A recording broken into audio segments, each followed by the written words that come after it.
Aujourd'hui, les développements les plus remarquables viennent d'Ukraine. Ici, le plus grand accord militaire est en train de se concrétiser alors que l'Ukraine s'apprête à vendre jusqu'à 50 milliards de dollars de ses propres armes aux États-Unis. Cela signifie que la situation s'est enfin inversée, Washington cherchant désormais à acheter les dernières technologies militaires ukrainiennes pour adapter son armée aux nouvelles réalités de la guerre. Le président Zelensky a récemment déclaré que les États-Unis se sont montrés très intéressés par un accord pluriannuel, axé sur la production de drones et le transfert de technologies ukrainiennes sans pilote. L'accord porterait sur un montant compris entre 35 et 50 milliards de dollars américains, transformant l'expérience ukrainienne du champ de bataille en une relation industrielle à long terme avec Washington. Au lieu que la valeur militaire ne circule que des États-Unis vers l'Ukraine, les États-Unis achèteraient également les systèmes et la logique de conception développés par l'Ukraine en situation de guerre totale. L'Ukraine peut faire cette offre parce que son secteur de la défense n'est plus défini par l'improvisation d'urgence. Au cours des 3 dernières années, l'Ukraine a construit un secteur de la défense qui produit des drones, des robots terrestres et des systèmes de guerre électronique sous une pression constante du champ de bataille. C'est pourquoi les investisseurs américains sont intéressés. Les entreprises ukrainiennes peuvent tester le matériel en combat, recueillir immédiatement les retours des unités et lancer des versions mises à jour en production bien plus rapidement que les entreprises de défense traditionnelles. La demande américaine ne se limite plus à l'étude des méthodes ukrainiennes, mais elle intègre déjà des systèmes développés en Ukraine dans la planification opérationnelle des États-Unis. La relation va également au-delà des achats pour s'orienter vers l'intégration industrielle, puisque l'entreprise ukrainienne General Cherry va produire conjointement des drones intercepteurs avec Wilcox aux États-Unis. Cela signifie que la technologie ukrainienne commence à entrer sur les chaînes de production américaines, au lieu de rester une spécialité importée en temps de guerre. La coproduction permet de transférer la logique de conception, les enseignements tactiques, les priorités de fabrication et la culture d'adaptation que les entreprises ukrainiennes ont développées sous la pression du combat. Cette tendance s'inscrit aussi dans un schéma occidental plus large, puisque l'Allemagne a déjà financé la production de 15 000 drones intercepteurs Strela.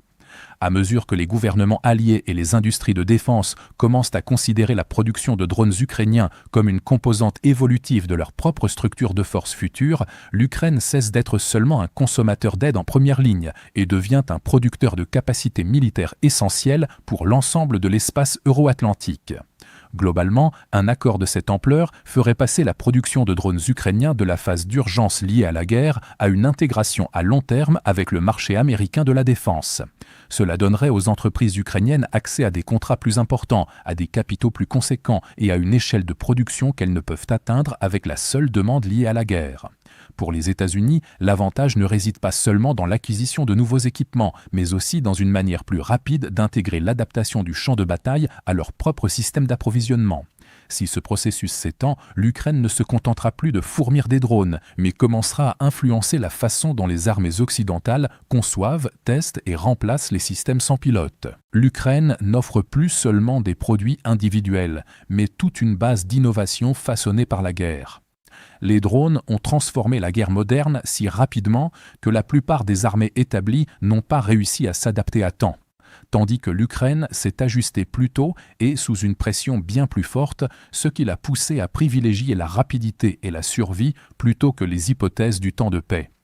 Pendant la guerre, l'Ukraine a fait passer la production de drones de quelques milliers d'unités à des millions par an, tout en rapatriant plus de 95% de la production sur le territoire national.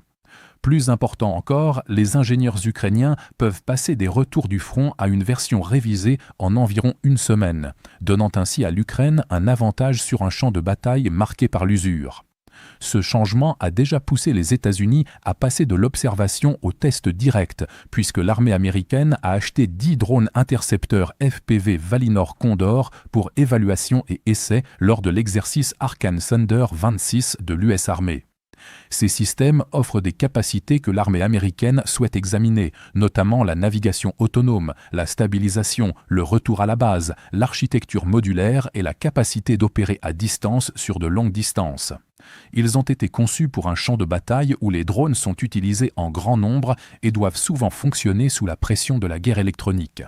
Le cas de Valinor n'est pas isolé, puisque le drone intercepteur Merops, perfectionné en conditions de combat en Ukraine, est déjà en cours d'acquisition par l'armée américaine, y compris pour d'éventuelles opérations au Moyen-Orient. Parallèlement, les F-drones ukrainiens ont été sélectionnés pour fournir le Pentagone après avoir été en concurrence avec des dizaines d'entreprises. Si vous souhaitez découvrir d'autres développements importants d'aujourd'hui que nous n'avons pas pu aborder dans cette vidéo, n'hésitez pas à consulter notre carte interactive de l'actualité. Le lien vers notre carte interactive se trouve dans la description ci-dessous. Merci d'avoir regardé cette mise à jour, et un merci tout particulier à tous ceux qui suivent déjà notre carte interactive.